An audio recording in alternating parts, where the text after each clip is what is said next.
Baseball card hobby news for January 8th through the 15th. Leading off, we have here from Sports Collectors Daily an amazing collection of vintage baseball cards going up for auction on Heritage Auctions. This is literally millions of dollars of baseball cards coming up for auction. So they said that this collection began as many do. There was a little boy in the 50s buying packs of baseball cards with his friends. However, unlike his friends who likely put baseball cards in the spokes of the wheels of their bikes, played games with them, flipping them off walls and things like that. There's games like that. He kept his preserved in pristine condition as when he first opened the packs. And he also kept a lot of unopened packs. So the article said that the kind of lead of this collection is this T206 Eddie Plank baseball card from the tobacco era.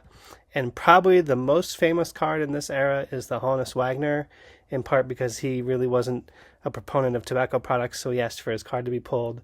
Very few got into circulation. But really the second most valuable of this era is this Eddie Plank card. The rumors are that potentially a really poor printing plate led to very few of these being produced. Nobody is really quite sure. But there's only about 100 certified copies of this that have been identified, and PSA has only graded 19 of them. In fact, since his is a PSA 3, the last PSA 3 sold for about $162,000. Heritage Auctions is estimating the value of his card at $200,000, and the auction is currently live. Someone has already agreed to pay $165,000 for this card when you include the buyer's premium, and there's still about 2.5 weeks left. If you have deep pockets and are interested in a card like this, I know this is a really great chase card of the tobacco era. However, I want to point out that if you go to Heritage Auctions, this is called the Rounders collection, this multi-million-dollar collection, and it has this very nice Eddie Plank. But if you look at this 1953 Mickey Mantle card, it's got also a Shoeless Joe Jackson tobacco card, and then I really love this Babe Ruth Gowdy card from 1933. I'm actually looking to add one of those to my collection. It will not be a PSA 8. It'll probably be a PSA 1 or 2. And then there are other amazing cards in here. Those were over $100,000. These are in the $60,000 to $100,000 range. We got a Lou Gehrig PSA 8 1933 Gowdy. They have a Cy Young tobacco card. I love this 1951 Bowman Mickey Mantle card. The centering on his example, which is a SGC 7, looks really great. And then the 1914 Cracker Jack Honus Wagner. Now, I doubt Honus Wagner was as against Cracker Jack products as he was about tobacco products, so I'm not sure how rare that one is, but currently estimated to be worth about $60,000. And finally in this collection is a bunch of unopened wax packs that have been certified and graded from 1953 Topps. Imagine opening that up trying to find a Mickey Mantle and so forth. In 1954 Topps, looking for the Hank Aaron rookie card. There is so much history in these cards, and I'm only showing you a small sampling of it. So if you have time, head over to Heritage Auctions, type in the Rounders collection, and you'll see all of the cards that are up for sale here. Rounding second. This is an article that comes to us from Sports Collectors Digest, which is interesting. Now, you may be familiar with May the 4th being Star Wars Day, or on April 20th, a lot of people celebrate things like smoking certain products.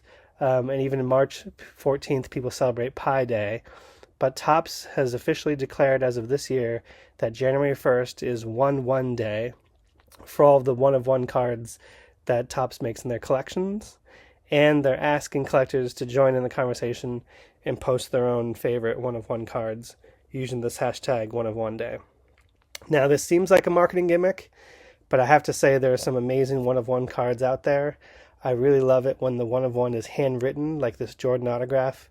Rather than having an official serial number, Jordan himself writes that's a one-of-one. I brought this Ellie De La Cruz one-of-one Superfractor as an example here. There's no serial number or anything that says one-of-one on the front. I don't like that. I have a number of one-of-one cards. and I like it when it's kind of prominently displayed on the front, especially for resale.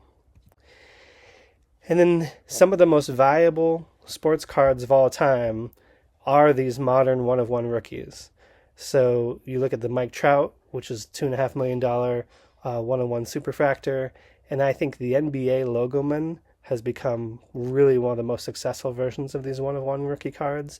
So you got the $6 million sale of the Steph Curry Logoman one-of-one, and then this is the LeBron James rookie Logoman one-of-one that's valued at $4.3 million. Now, this one-of-one thing can actually go too far as well. So I looked at every Patrick Mahomes rookie card in the Beckett football card database and price guide that was marked as a rookie, and I found 83 one-of-one cards just for the rookie year of Patrick Mahomes. So it's cool to have a unique one-of-one card, but if they keep proliferating this, it's not going to be as special.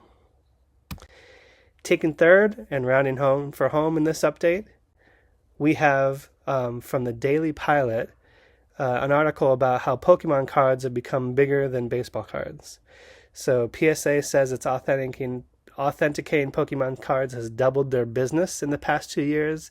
And I'm talking about literally the past 2 years, not just during the pandemic.